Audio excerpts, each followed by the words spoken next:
بھاری جب اس دنیا میں آیا تو حارث کا کاروبار بہتری کی طرف آ گیا۔ کاشف کے آنے پر پیسے کی ریل پیل ہو گئی۔ شازیہ تو حارث کے ساتھ برے وقتوں میں بھی خوش تھی۔ اب تو حارث نے اسے مہارانی بنا کر رکھا تھا۔ لوگ اسے حسد اور رشک کی نظروں سے دیکھتے تھے۔ اس پر حارث کی طبیعت کچھ ایسی تھی کہ ہر کسی کو اپنی ترقی اور اپنے حالات کھول کھول کر بیان کرتا۔ بچوں کی اسکول جانے کی عمر آئی تو حارث نے سب سے بہترین اسکول میں ان کا داخلہ کروایا۔ جس کو پتہ چلا اس نے حیرت، حسد اور رشک کے ملے جلے تاثرات سے انہیں مبارکباد دی۔ اسے آج بھی یاد ہے جب وہ مٹھائی کا ڈبہ لیے اماں کی طرف آئی، انہیں بچوں کے اتنے اچھے اسکول میں داخلے کا بتایا تو اماں جہاں خوش تھیں، بھابھی کے چہرے کے تاثرات کچھ بدل گئے تھے۔ خیر، حارث کی محبت اس کے لیے دنیا کی کسی بھی اور چیز سے بڑھ کر نہ تھی۔ انہوں نے زندگی کے بہت سے خواب دیکھے تھے لیکن وہ سب خواب ہی رہ گئے۔ وہ ایک معمول کی صبح تھی جب وہ کام پر جانے کے لیے شازیہ کو اللہ حافظ کہنے آیا۔ کالی شلوار قمیص میں شادی کے شروع کے دنوں کی طرح حسین لگ رہا تھا۔ شازیہ کو اندازہ ہی نہ ہوا اور ٹکٹکی باندھے اسے دیکھنے لگی۔ بیگم صاحبہ حکم دے تو آج کام پر نہیں جاتے؟ شازیہ ایک دم اپنی سوچوں سے چونکی اور حارث کے اسے یوں نوٹس کرنے پہ تھوڑی شرما گئی۔ جائیں آفس جائیں، شام امی کی طرف بھی جانا ہے۔ ٹھیک ہے، جیسے آپ کا حکم۔ حارث کام کے لیے گیا ہی تھا کہ آدھے گھنٹے میں خون میں لت پت اس کی لاش گھر آ گئی۔ کسی لوڈر سے ہونے والا یہ حادثہ حارث کے لیے جان لیوا ثابت ہوا۔ پھر کیا ہوا، بہت یاد کرنے پر بھی شازیہ کو یاد نہیں آتا تھا۔ جب کچھ ہوش سنبھالا، عدت کے دن گزر چکے تھے۔ بھائی اور ابا اسے اپنے ساتھ میکے لے جانے والا کا فیصلہ کر چکے تھے۔ شازیہ اپنے پورشن میں ہی رہنا چاہتی تھی۔ وہ جانتی تھی کہ معاشرے میں ایک انچاہے بوجھ کی مانند ہے۔ اپنی چھت تلے سو کر بچوں کو 2 وقت کی روکھی سوکھی کھلا کر عزت کی زندگی گزار سکے گی، لیکن بڑوں کے فیصلے کے سامنے اسے ہار ماننا پڑی۔ آج جب ابا کے ساتھ اپنی جنت اور حارث کے ساتھ گزارے پل پیچھے چھوڑ کر آئی تو اماں اس سے ملنے گیٹ پر آئیں، جبکہ سمرین بھابھی کو بھی تقریباً 2 گھنٹے بعد اس کی آمد کا پتہ چلا۔ یہ کہہ کر اسے ملی کہ کچن میں مصروف تھی۔ شاید 3 لوگوں کا بوجھ بڑھنے سے کچن کی مصروفیت بڑھ گئی تھی، کیونکہ کچھ دن پہلے جب وہ تحائف سے لدی حارث کے ساتھ اماں کے گھر آئی تھی تو بھابھی کا رویہ بہت محبت بھرا تھا۔ اسے بار بار رات اٹھنے کو بھی کہتی تھی۔ آج انہی بھابھی کا چہرہ اسے بہت بدلا بدلا لگا۔ جانے اس کے حالات بدلے تھے، سوچ بدلی تھی، یا واقعی سب کے رویے بدلتے جا رہے تھے۔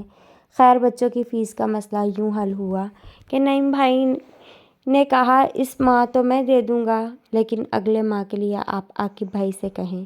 شازیہ کا پورا خرچہ باندھنے میں اکیلا اتنا بڑا بوجھ نہیں اٹھا سکتا۔ عاقب بھائی کو فون کرنے پر انہوں نے شازیہ کو صبر اور حوصلے کی خوب تلقین کی۔ ایک بیوہ کے حقوق اور اس کے صبر کے ساتھ زندگی گزارنے پر جنت کے حصول کا بھی اسے یقین دلایا۔ ساتھ یہ وعدہ بھی کیا کہ 2-3 ماہ تک جب ان کے حالات بہتر ہو جائیں گے تو وہ ہر ماہ شازیہ کے بنا کہے اسے کچھ پیسے بھیج دیا کریں گے۔ وقت گزرتا گیا، سمرین بھابھی اور نعیم بھائی کے رویے میں بہت عجیب سرد مہری آنے لگی۔ بچوں کو بھی بات بات پر ڈانٹ دیتے۔ کھانے پینے کے لیے اگر وہ فریج سے کچھ اٹھاتی تو بھابھی اسے بہت غصے کی نظر سے دیکھتی۔ بھابھی کا چہرہ اس قدر بے تاثر اور سرد ہوتا کہ شازیہ کی ریڑھ کی ہڈی تک میں سنسناہٹ ہو جاتی۔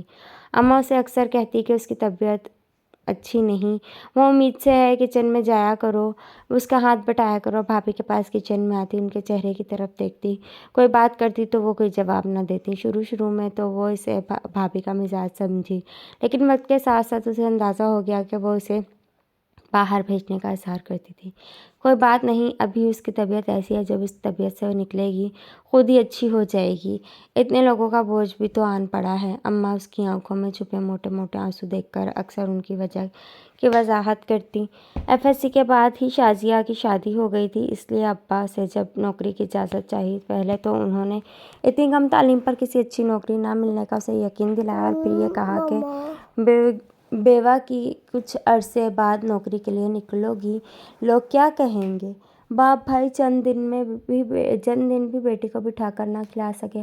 بس تم اگلے ماہ سے بچوں کو کسی سستے اسکول داخل کراؤ، میں اپنی پینشن سے ان کی فیس بھر دوں گا۔ بیٹوں کا کیا ہے، انہوں نے ہمیں سر ڈھانپنے کو جگہ دے رکھی ہے، یہی ان کا احسان ہے۔ شازیہ اب رفتہ رفتہ سب کے سرد مہر رویے برداشت کرنے کی کوشش کر رہی تھی، جب اچانک سب کے رویوں نے ایک پلٹا کھایا۔ آج کل نعیم بھائی کام سے آتے تو بچوں کو اپنے ساتھ گھمانے پھرانے لے جاتے۔ واپسی پر بچے اپنے ہاتھ میں مختلف چیزوں کے لفافے تھامے ہوتے۔ بھابھی بھی اب محض اوقات اس کے اور اماں کے پاس آ کر بیٹھ جاتی اور ادھر ادھر کی باتیں کرنے لگتی۔ شازیہ بھی حیرت کے سمندر میں ڈوبی نہ تھی کہ تیسرے ہی دن اماں نے اس کی تمام حیرت پہ یہ کہہ کے پانی پھیر دیا کہ اپنے جو زیورات تمہارے پاس پڑے ہیں اپنے بھائی کو دے دو، وہ بیچ کر اپنے بزنس میں لگائیں گے۔ ظاہر اب 3 بندوں کا اضافہ ہو گیا، کچھ وقت بعد جب کاروبار چل جائے گا تو تمہیں تمہارا زیور واپس دے دیں گے۔ پہلے تو شازیہ نے سوچا کہ بھائی کو زیور دے دیے، کیونکہ اس کے لیے ہرگز بھی زیور بھائی کی محبت سے بڑھ کر نہیں تھا، مگر اپنے بچوں کی روز بروز بڑھتی ضروریات کے پیش نظر اس کے پاس دنیا کی صرف یہی ایک واحد جمع پونجی تھی۔ آخرکار 2 دن 2 راتیں سولی پر لٹکے رہنے کے بعد اس نے اماں کو یہ کہہ کر انکار کر دیا کہ یہ اس کے یتیم بچوں کا واحد دنیاوی آسرا ہے۔ بس پھر کیا تھا، اب بھابھی اسے قہر آلود نظروں سے دیکھتی تو بھائی اس سے بات تک نہ کرتے، اس کے ساتھ مکمل طور پر بائیکاٹ کر دیا تھا۔ اماں بھی اسے بڑی شاکی نظروں سے دیکھتی اور کہتی کیا تھا، سارا نہ دیتی، تھوڑا بہت بھائی کو دے دیتی۔ آخر 3 لوگ اس کے گھر میں کھا رہے ہیں۔ گھر میں بھی ابھی یہ سرد جنگ جاری تھی کہ اس سے چھوٹی بہن جویریہ کی نند کی شادی آئی۔ جویریہ دبئی سے آ گئی، گھر پر رونق ہو گئی۔ شازیہ کی حالت دیکھ کر جویریہ بہت روئی کہ اس کی حسین اور جوان بہن کیسے سوکھ کر کانٹا ہو گئی۔ وہ شازیہ کو ہر دن اس بات پر منانے لگی کہ اگر اسے کوئی اچھا رشتہ ملے تو اسے دوسری شادی کر لینی چاہیے، کیونکہ سمرین بھابھی کے رویے کو جویریہ بھی بہت اچھی طرح محسوس کر چکی تھی۔ اب جویریہ زبردستی اسے اپنے ساتھ شادی کے فنکشنز پر لے جانے لگی۔ مہندی پر تو وہ نہیں گئی، لیکن بارات پر جویریہ نے اپنی مرضی بھاری بھرکم سوٹ نکال کر اسے تیار کیا اور لے گئی۔ شازیہ جانتی تھی کہ شادی پر گئی تو سب اس پر ہی بحث کرتے رہیں گے، اس کی بیوگی ہی موضوع رہے گی، اور وہی ہوا۔ اس کی بیوہ کی قبر میں یہ شادی آخر کیل کی مانند ہی ثابت ہوئی۔ بارات والے دن اس نے نوٹس کیا کہ واجد بھائی کا چھوٹا عدنان اسے کافی گہری نظروں سے دیکھ رہا ہے، لیکن اس نے بچہ سمجھ کر نظر انداز کر دیا۔ ولیمے کا فنکشن خاصی دیر سے ختم ہوا۔ بھائی تو بس اپنی فیملی کو گاڑی میں بٹھا کر لے آئے، اسے گھر جانے کا پوچھا تک نہیں۔ جویریہ نے اپنے سسرال میں ہی رات رکنا تھا، چنانچہ اس نے اپنے دیور عدنان سے شازیہ کو گھر جانے کو کہا۔ اس کے گھر جانے کا سن کر جویریہ کے تینوں بچے بھی نانوں کے گھر جانے کی ضد کرنے لگے۔ گاڑی میں بیٹھ گئے۔ یوں 5 بچے گاڑی فل کر دی تو عدنان نے اس کے لیے فرنٹ ڈور کھول دیا۔ گاڑی تھوڑے آگے بڑھی کہ سکون ملتے ہی تمام بچے سو گئے۔ اندھیرے راستے پر پہنچے تو عدنان نے ایک دم اس کا ہاتھ تھام لیا۔ تم جانتی ہو شازیہ، شروع سے تمہارا عاشق ہوں، لیکن بابا نے عمر کے فرق کو مد نظر رکھتے ہوئے واجد بھائی کے لیے تمہارا رشتہ مانگا۔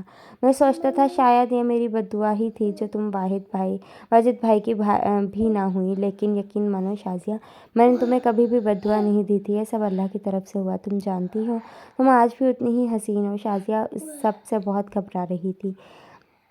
اس نے اپنا ہاتھ چھپایا اور شیشے کے ساتھ چپک کر بیٹھ گئی۔ شازیہ، میں آج بھی تم سے عشق کرتا ہوں۔ عشق کرتے ہو تو شادی کر لو، شازیہ نے کہا۔ تم بیوہ ہو اور میں تمہارا عاشق، کیوں نہ کوئی درمیانی راہ نکالیں۔ یہ کہہ کر اس نے اپنی بےہودہ حرکات کو اور بڑھایا۔ شازیہ گھبرا گئی۔ پچھلی سیٹ پر بچے سو رہے تھے، اسے سمجھ نہ آئی مزاحمت کیسے کرے تو چلتی گاڑی سے کود گئی۔ ان کی گاڑی کے پیچھے ہی واجد بھائی کی اپنی گاڑی بھی آ رہی تھی۔ نعیم بھائی کا موبائل رہ گیا تھا، وہی دینے کے لیے بیچ سڑک شازیہ کو یوں گرے دیکھ کر انہوں نے گاڑی روکی۔ اسے گھر لے جایا گیا۔ معاملہ بڑوں تک آیا تو عدنان نے اس پر گندے الزامات عائد کیے۔ ثبوت کے طور پر سب کو موبائل میں اس کا یہ جملہ ریکارڈ کیا ہوا سنایا کہ مجھ سے شادی کر لو۔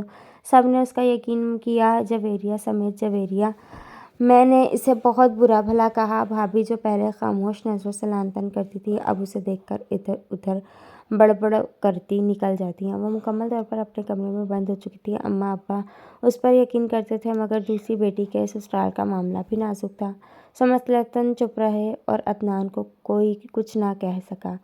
سردی بڑھتی جا رہی تھی، بچوں کے پاس پہننے کو گرم کپڑے بھی نہ تھے۔ شازیہ کی فکر بڑھتی جا رہی تھی۔ کاشف بیمار تھا، پیسے اس کے پاس نہ تھے، زیور بیچنے وہ گھر سے جا نہ سکتی تھی۔ اماں ابا اس کی یہ حالت دیکھ رہے تھے، ابا تو بالکل بستر سے لگ گئے تھے۔ ایک دن مسجد نماز پڑھنے گئے تو ان کے دوست نے باتوں باتوں میں اپنے چھوٹے بھائی کا ذکر کیا کہ اگر کوئی عمر رسیدہ یا بیوہ ہو تو میرے بھائی کے لیے اس کا رشتہ بتائیں، لیکن عورت خاندانی اور اچھی ہو۔ اس دن ابا میرے کمرے میں آئے، آنکھوں میں آنسو، چہرے پر بے بسی بےبسی کی زردی انہوں نے ہلکا سا ذکر کیا۔ بس وہ ایک لمحہ تھا، میں نے ابا کی بے بسی کو بھانپ لیا اور نادر کے رشتے کو ہاں کر دی۔ سادگی سے نکاح پڑھوایا گیا اور راتوں رات مجھے نادر کے ساتھ رخصت کر دیا گیا۔ ان کے کمرے میں بیٹھی ہوئی تھی، مجھے دیکھ کر حیران ہوئے۔ اپنے بڑے بھائی اور میرے ابا کی عقل پر ماتم کیا کہ جواں جہاں بیوہ ان جیسے 50 سالہ بوڑھے سے بیاہ دی گئی، مگر مجھے ان کی سفید بال اور ڈھلتی عمر کچھ نظر نہ آیا، بلکہ آج بہت وقت بعد کسی کو دیکھ کر دل کو یوں سکون ملا، پتہ نہیں چلا کب اتنی مدت کے بعد میں پرسکون نیند سو گئی۔ اس کے تو وہم و گمان میں بھی نہیں تھا کہ قدرت اس کے نصیب میں اپنا گھر، اور وہ بھی اتنا بڑا گھر، لکھ دیا ہے۔ صبح اٹھ کر وہ کمرے سے نکلی اور گھر دیکھنے کے خیال سے ادھر ادھر پھرنے لگی۔ گھر میں کوئی بھی نہیں تھا، کل صرف سادگی سے نکاح ہوا تھا اور رات کو اسے رخصت کروا کر لانے کے بعد سب ہی چلے گئے تھے۔ آج شام کو 10-12 لوگوں کی ہوٹل میں دعوت تھی، بڑے بڑے خوبصورت کمرے، باہر کشادہ لان۔ کچھ دنوں بعد اس نے بچوں کو بھی بلوا لیا۔ نادر یوں تو بہت اچھے تھے، بچوں کے معاملے میں بالکل برداشت نہ کرتے تھے۔ یہ کیا شور مچا رکھا ہے، گھر ہے یا چڑیا گھر؟ پٹا ڈالوں ان بندر کی اولادوں کو، دھکے مار کر باہر نکال دو، زندگی عذاب کر دیا۔ وہ کچن میں بڑے شوق سے قورمہ شامی کباب بنا رہی تھی۔ زبیر اور کاشف لاؤنج میں بیٹھے کارٹون دیکھ رہے تھے۔ جب دونوں میں کسی بات پر تکرار شروع ہوئی اور ایک دوسرے سے جھگڑتے ہوئے انہوں نے کوشن ایک دوسرے پر پھینکے اور شور کرنا شروع کر دیا۔ اس وقت نادر اپنے کمرے سے باہر آئے اور چلانا شروع کر دیا۔ بچے تو ان کی پہلی گھبراہٹ پر ہی کمرے میں بھاگ گئے۔ وہ کچن اور لاؤنج کے راستے کے بیچ میں کھڑی رہ گئی۔ پٹا ڈالو ان بندر کی اولادوں کو، گھر سے نکال دو۔ اس کے کان سائیں سائیں کر رہے تھے، اور ایسا آج پہلی بار تو نہیں ہوا تھا، دوسرے مہینے میں شاید 70ویں بار ہو چکا تھا۔ وہ چلانے کے دوران مختلف جانوروں کی اولاد انہیں بنا چکے تھے اور وہ منہ سے اف تک نہ کرتی تھیں۔ ہاں، بدتمیز ہوتے جا رہے ہیں، خواہ مخواہ جھگڑتے ہیں، میں سمجھا لوں گی، آپ غصہ نہ کریں۔ وہ اندر آتے ہوئے بناوٹی مسکراہٹ چہرے پر سجاتے بولی، ہاں ہاں سمجھاؤ ان کو، مجھے یہ شور شرابہ اور خواہ مخواہ کی بک بک پسند نہیں، ورنہ ان کو ان کے نانا کے گھر بھجوا دو۔ انہوں نے آخر میں دھمکی دی۔ اس کی روح تک دہل گئی۔ ایسا تو وہ مر کر بھی قبول نہیں کر سکتی تھی۔ چائے بناؤ آپ کے لیے؟ وہ لہجے میں پیار بھر کر بولی۔ زہر لا دو کہیں سے، گھر میں آؤں تو ان کا شور سکون غارت کرنے لگتا ہے۔ وہ منڈلاتے ہوئے صوفے پر ٹی وی کا ریموٹ سنبھال کر بیٹھ گئے۔ وہ مجرم سی بنی بظاہر کھڑی مسکراتی رہی، حالانکہ اس کے بچے اتنے سہم چکے تھے کہ نادر کی آواز سنتے ہی اپنے کمرے میں بھاگ جاتے تھے۔ لیکن اب یہ تو روز کا معمول تھا۔ شازیہ اس سے بہت مستقل مزاجی سے برداشت کر رہی تھی۔ جب نادر بچوں کو ڈانٹتے وہ ان سے اور پیار جتانے لگتی۔ وقت آگے بڑھنے لگا۔ اب بھابھی، بھائی، اماں، ابا بھی وقتاً فوقتاً اس کے گھر آنے لگے تھے۔ اس کا ٹھاٹھ باٹھ اتنا بڑا گھر دیکھ کر بھابھی کی آنکھوں کی حیرت چھپی نہ رہتی تھی۔ خیر، وقت گزرتا رہا اور زندگی آگے بڑھتی رہی۔ نادر کے ساتھ شازیہ نے زندگی کے کئی بہار میں دیکھے۔ وہ ان کی حد درجہ خدمت کرتی، کیونکہ جیسا بھی ہو، زبیر کاشف کو انہوں نے باپ بن کر قبول کیا تھا، ان کو اسی اچھے اسکول میں پڑھا رہے تھے۔ آج معاملہ بہت مختلف ہوا۔ دراصل ہادی کو ڈاکٹر بننے کا جنون تھا۔ FSC میں بہت اچھے نمبر لیے اپنی منزل کے قریب پہنچا تو انٹری ٹیسٹ میں 2 نمبر کم ہونے سے MBBS میں داخلے سے رہ گیا۔ صبح سے اداس کمرہ بند کیے بیٹھا تھا۔ شازیہ باہر الگ بے چین ٹہل رہی تھی۔ وہ بے بس تھی اپنے بیٹے کے خواب کو پورا کرنے کے لیے کیا کرتی، لیکن حیرت اسے تب ہوئی جب شام میں نادر آئے تو ایک بہت مہنگے پرائیویٹ کالج میں اس کے لیے سیلف فائنانس پر داخلہ کروا کر رسید لا کر شازیہ کو تھمائی۔ کیا ہوا؟ حیران کیوں ہوں؟ زبیر کاشف تمہارے ہی نہیں، میرے بھی بچے ہیں۔ نادر کے الفاظ سن کر اس کا جسم کانپنے لگا۔ ان کے اور تمہارے سوا کون ہے میرا شازیہ؟ شازیہ نے صوفے کو مضبوطی سے پکڑا۔ دراصل شازیہ تم ایک عظیم ماں تو ہو، مگر ایک بہت پاک باز اور جنتی بیوی بھی ہو۔ جانتی ہو تم نے عورت کے بارے میں میرے تمام غلط نظریات کو بدل کر رکھ دیا۔ میں تمہارے بچوں کو ڈانٹتا تھا کہ میرا بد رویہ دیکھ کر تم خود ہی میری پہلی بیوی کی طرح مجھے چھوڑ کر بھاگ جاؤ گی، لیکن حیرت مجھے تب ہوئی جب تم مجھ پر مزید پیار اور توجہ نچھاور کرتی تھی۔ شازیہ تم نے حقیقت میں میرے مکان کو گھر بنا دیا۔ تھوڑی دیر بعد نادر اٹھے، زبیر کو اس کے کمرے سے لے کر آئے، میرے ہاتھ سے وہ ایڈمیشن فارم اسے دلوایا۔ اس وقت رات کے 3 بج چکے تھے، گھر کے تمام افراد سو چکے تھے۔ میں بیٹھی سوچ رہی ہوں کہ اللہ کا شکر کیسے ادا کروں جس نے مجھے مشکل وقت میں ایک بہت بڑا یعنی دوسری شادی کا فیصلہ کرنے کی توفیق دی۔ اگر میں آج اپنے بچوں کے ساتھ بھائی کے در پہ ہی بیٹھی رہتی تو عزت تو گنوا چکی تھی، جانے اور کیا کیا گنواتی۔ نادر سے نکاح کے فیصلے کے بعد میں نے جو عزت و وقار اور آسرا پایا، میں کہہ سکتی ہوں بے شک طلاق اور بیوہ کے بعد بھی